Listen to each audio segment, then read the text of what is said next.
The San Antonio Spurs have matched their longest winning streak of the season with a 3-game winning streak after defeating the Cleveland Cavaliers on Monday in San Antonio by 1 point. It was a nail-biter game there at the end. What's up, everyone? This is Paul Garcia for Project Spurs. Let's jump into this third straight win for the San Antonio Spurs, coming off an 11-game losing streak. This has been a surprising 3 games for the Spurs here as they've defied expectations.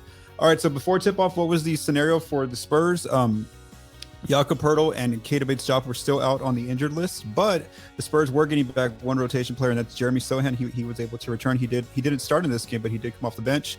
And again, the Spurs, like I said, surprised expectations here because they were 9.5-point underdogs. Cleveland was expected to win this game. Cleveland came in with the best defense in the NBA. They came in with the third best record in the Eastern Conference, so this should have been a win for Cleveland. But San Antonio, again, really played well here. All right, so let's go through a quick recap of this game. And as you can see, the Spurs got a comfortable margin ahead of Cleveland for a while there throughout the game. But then, of course, the Cavs did show that they are one of those top teams in the Eastern Conference. And so they did make that comeback toward the end, but San Antonio was able to hold on. So let's go through this quick recap here. All right, so the first 6 minutes, it's a very close game here. The Spurs were up by 1 at the 6-minute mark. Isaiah Roby started off pretty well, scoring the ball with 6 points early on. Then by the end of the first quarter, the Spurs are up by 2, and Donovan Mitchell has 10 points for the Cavs. Second quarter comes, the Spurs they actually build their lead up to 10 points by the midway point of the second quarter. And then the Spurs go on a 16-0 run in the second half of the second quarter, and they end up going into halftime with a 16-point lead. They actually got their lead all the way up to 18 at this point at one time, and they were really doing a great job of attacking the Cavs' interior defense. Again, they knew that Jarrett Allen and Evan Mobley are two bigs that are down there in the paint for the Cavs, but they still continued to challenge them. And at the halfway point, the Spurs were actually shooting well in the paint. They were making 61% of their paint shots, but that didn't last as the Cavs tightened up their defense here in the second half, as you will see. All right, so the third quarter comes. By the midway point, the Spurs are still maintaining that big lead. The Cavs did get it down to 10, but then the Spurs picked it right back up to 17. And then by the end of the third quarter, the Spurs were up by 14. By this point, Keldon Johnson's continuing to have a good night scoring the ball, especially attacking inside with 21 points. And Josh Richardson off the bench has 20 points, and we'll talk about him in a bit. Then the fourth quarter comes, and the Cavs really get their defense going, and they really start to make it a tough time for the Spurs to execute. As you see, they're midway through the fourth. The Spurs are only up by 5 now. The Cavs continue to lower that lead for San Antonio. Caris LeVert played very well in those first 6 minutes of the fourth quarter for Cleveland.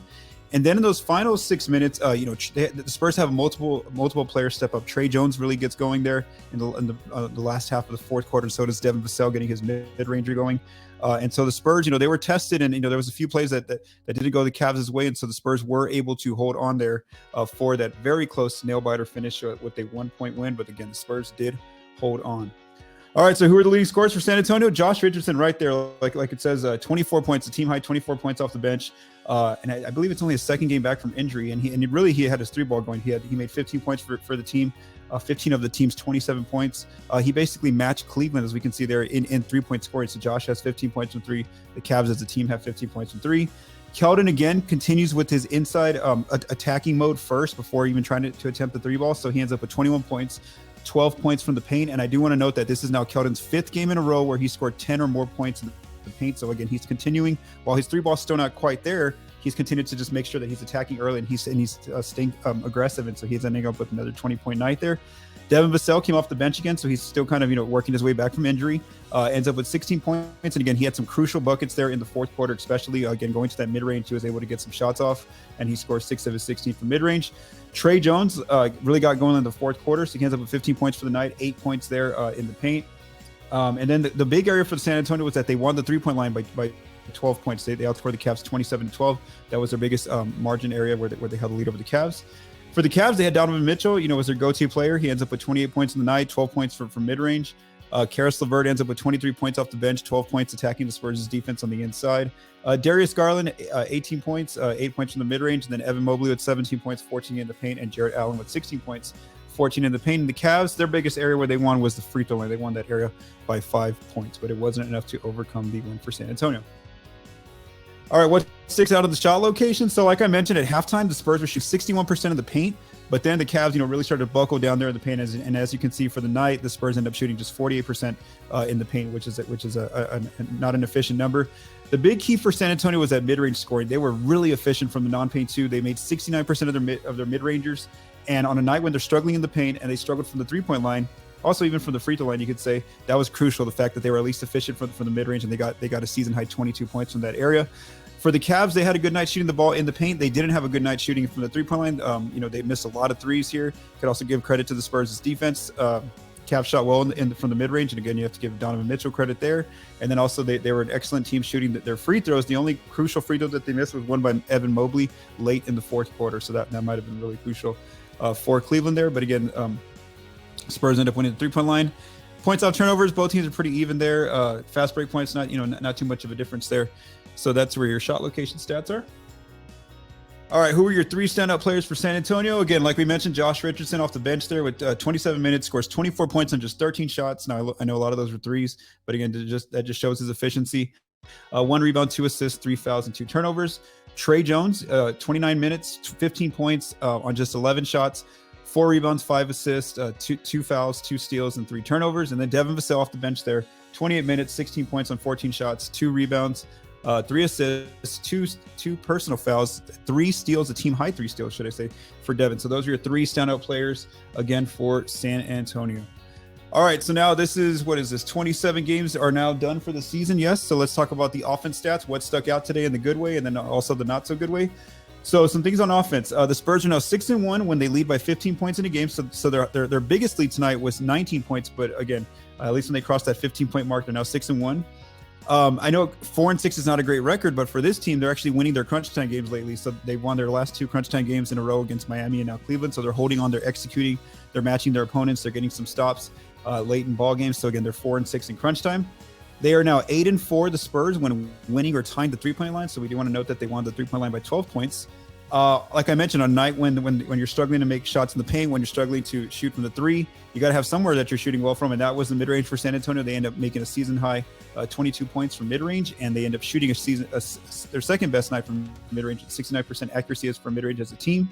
They also collected 19 offensive rebounds. They were really aggressive and showing a lot of energy, getting second chance opportunities with those 19 offensive rebounds. And then they did a great job of taking care of the ball compared to how they usually hold on to the ball, with just 13 turnovers as a team.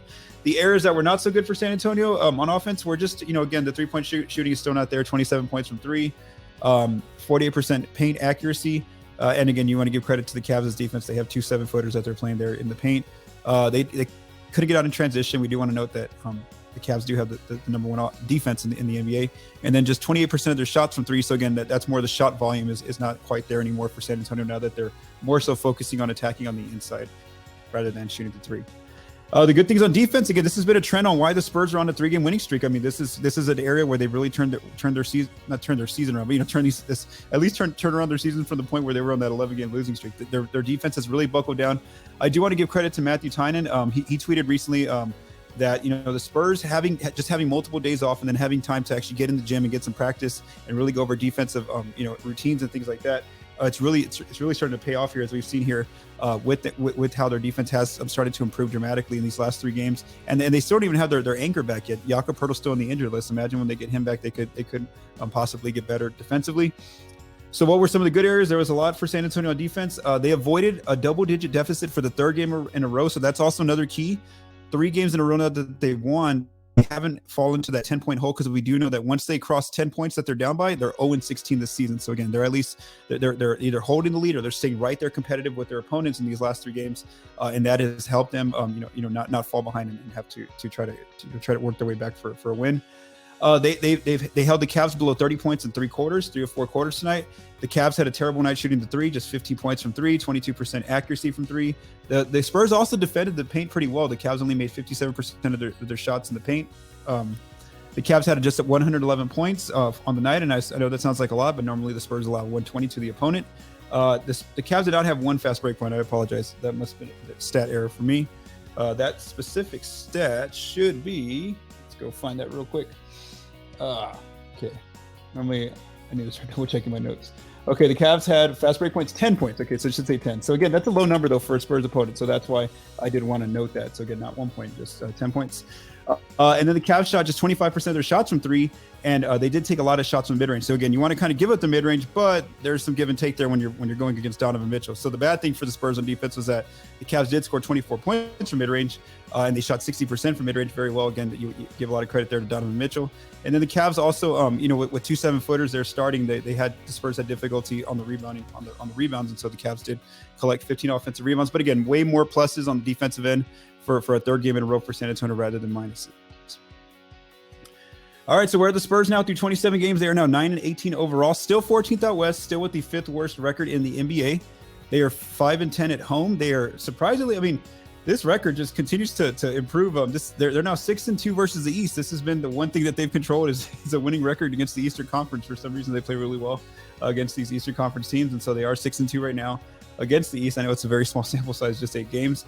And then we do want to note that they've won 3 in a row now, the Spurs, which matches their early winning streak from the start of the season when they were on 3 and they had a 3-game winning streak early on to begin the season at one point. All right, so how did the Spurs finish off this week? On Wednesday, they return home. They're going to stay at home, and they're going to host the Portland Trail Blazers, who are 14-12, 6th out west. The Blazers have defeated the Spurs before this season in Portland. And then on Saturday, the Spurs get to play a familiar Eastern Conference team, the Miami Heat, who they just played recently.